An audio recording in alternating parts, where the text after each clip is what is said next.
Halo, kembali lagi dengan saya Faisal Amri. Dan sekarang kita masuk pada chapter 22.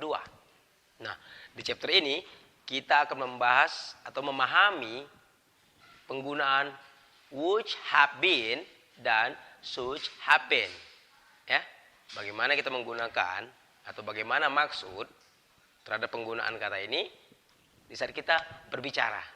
Oke, langsung saja yuk. Lihat. Yang pertama saya akan membahas tentang which have been. Akan telah sedang, sama artinya. Akan tetapi yang membedakan adalah masa atau waktunya saja. Which bentuk lampau dari will. Jadi which have been berarti akan telah sedang dilakukan pada masa yang lampau. Oke, kita lihat contoh kasusnya. Misalnya seperti ini.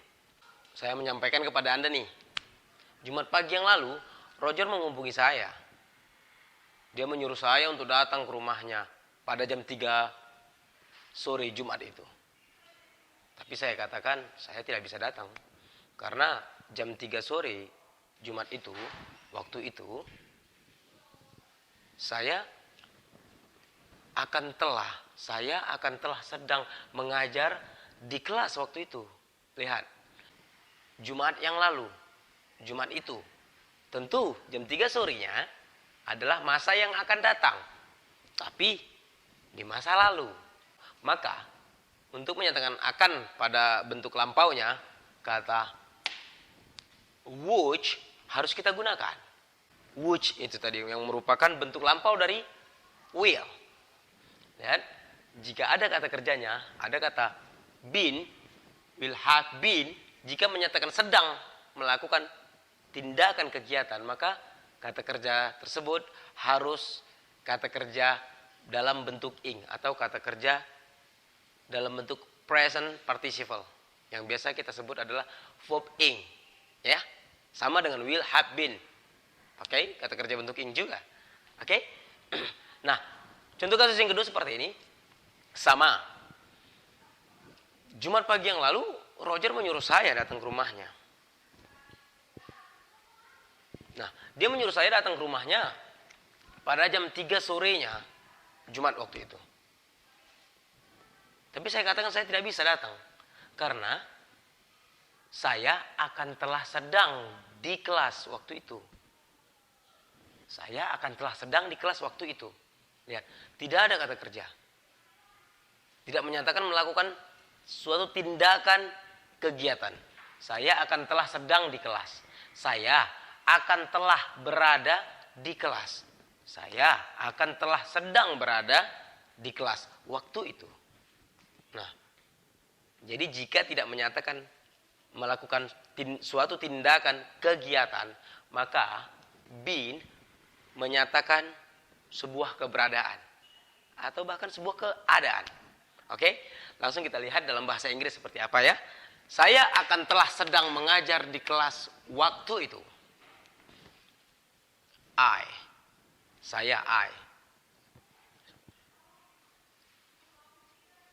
Which, telah. Have been. Bentuk pertama mengajar adalah teach. Tentu tambah ing. Teaching. In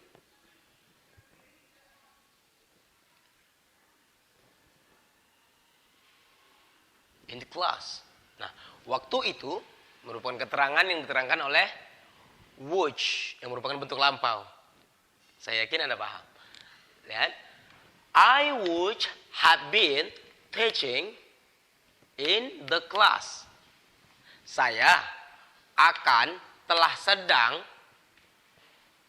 mengajar di kelas waktu itu.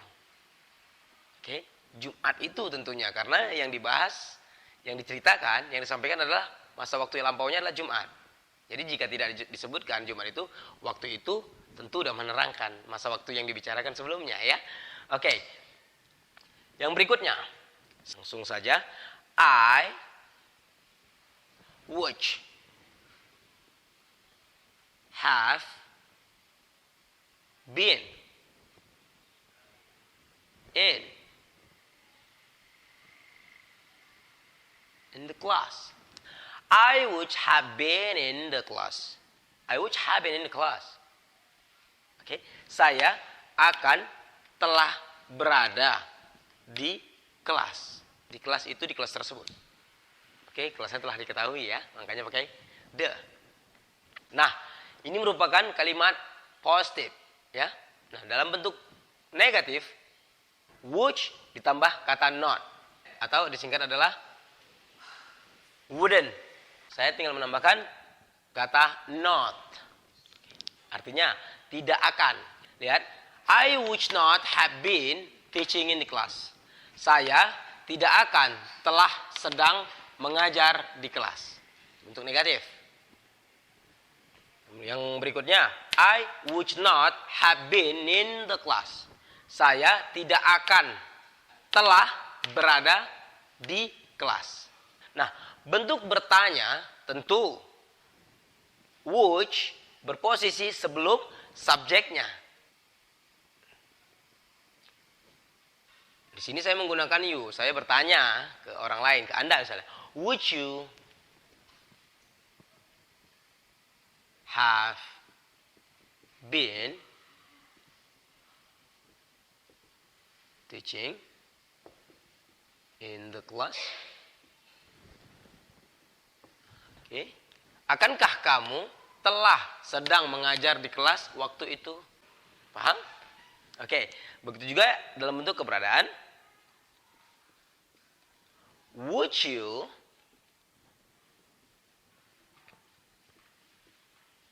have been in the class? Akankah kamu telah berada, telah sedang berada di kelas waktu itu? Jika ada pertanyaan tentu ada jawabannya. Oke. Would you have been teaching in the class? Akankah kamu telah sedang mengajar di kelas waktu itu?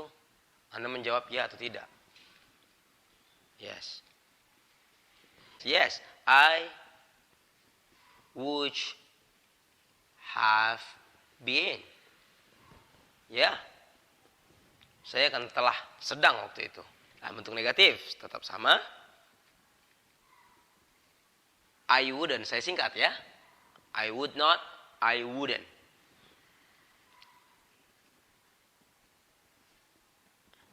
No, Anda mengatakan no, I wouldn't have been. Tidak, saya tidak akan telah sedang waktu itu. Nah, yang berikutnya, would you have been in the class? Akankah kamu telah berada di kelas waktu itu? Yes, I would have been. Ya, saya akan telah sedang berada waktu itu. No, I wouldn't have been. Saya tidak akan telah sedang atau tidak akan telah berada pada waktu itu. Nah, bagaimana Anda memahaminya? Dan ingat, would menerangkan akan adalah pada masa yang lampau. Oke? Nah, kita lihat contoh yang lain yang ada di buku Anda. Saya mengambil satu yang mewakili. Kita lihat. Subjek saya gunakan adalah, yang saya ambil adalah he. Dia laki-laki. Oke? He would have been doing the report yesterday. Dia akan telah sedang mengerjakan laporan tersebut. Laporan itu kemarin. Oke? Huh? He would have been in my home yesterday. Dia akan telah berada di rumah saya kemarin. Nah, dalam bentuk negatif sama, tinggal menambahkan not. He would not have been doing the report yesterday. Dia tidak akan telah sedang mengerjakan laporan itu kemarin. He would not have been in my home yesterday.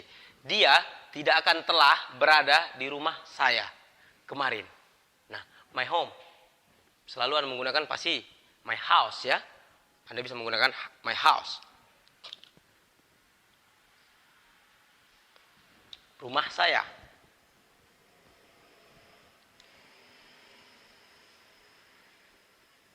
Oke?